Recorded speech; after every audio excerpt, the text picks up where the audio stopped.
मैं प्रेरणा, आप देख रहे हैं एपीएम लाइव।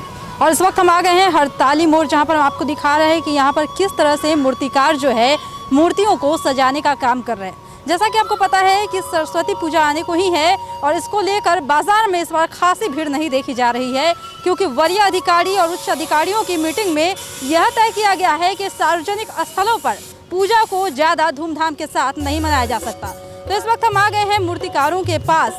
ये वो कलाकार है जो हमें पूजा में वास्तविकता दिखाते हैं कि आखिर कला की क्या महत्व है। और जब भी माँ आती है तो हम लोग में जितनी श्रद्धा होती है उतनी ही मेहनत इन लोगों की होती है इस श्रद्धा के पीछे। तो आइए हम इनसे बातचीत करते हैं और जानते हैं कि इस बार उनकी मूर्तियों की बिक्री किस तरह से हो रही है।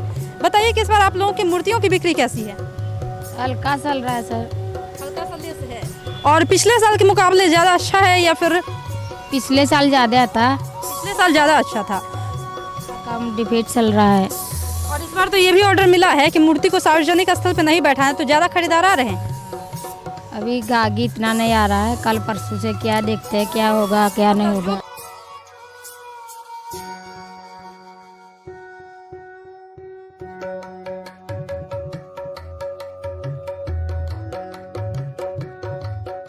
एक 2 महीना पहले पेपर में अलर्ट कर देना चाहिए कि पूजा नहीं होगा तो कोई किसी भी कलाकार अपना पूंजी भी नहीं कर्जा करके जो अपना पूंजी लगा करके जो मूर्ति बना रखा है तो उसको तो पूंजी चौपट हो जाएगा।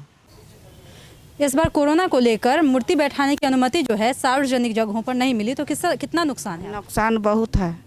मान लीजिए कि इसकी भरपाई कैसे होगी आपकी, क्योंकि आप लोग तो इसी पर निर्भर है, कहीं ना कहीं आपका परिवार यहीं पर निर्भर होता है मूर्ति। यहीं पर करते हैं सब चीज़। तो कैसे होगा? मान लीजिए कि नुकसान होता है तो उसका भरपाई क्या होगा?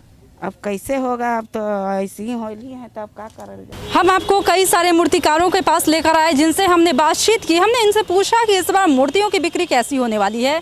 हमने उनसे ये भी पूछा कि अब तक कितनी मूर्तियां बिकी है और उनका मुनाफा कैसा है या फिर वो कितने नुकसान में है। कुछ लोगों का कहना है कि यह जो पैंडेमिक है हमारे लिए काफ़ी नुकसानदायक भी रहा।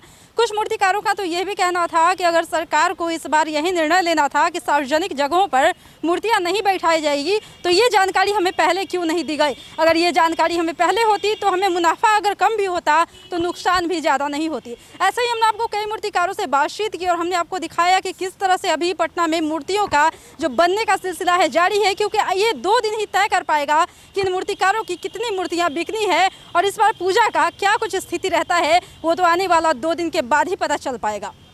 फिलहाल इस खबर में इतना ही। और भी ऐसे ही वीडियो अपडेट्स के लिए बने रहिए हमारे साथ और देखते रहिए हमारे चैनल एपीएम लाइव।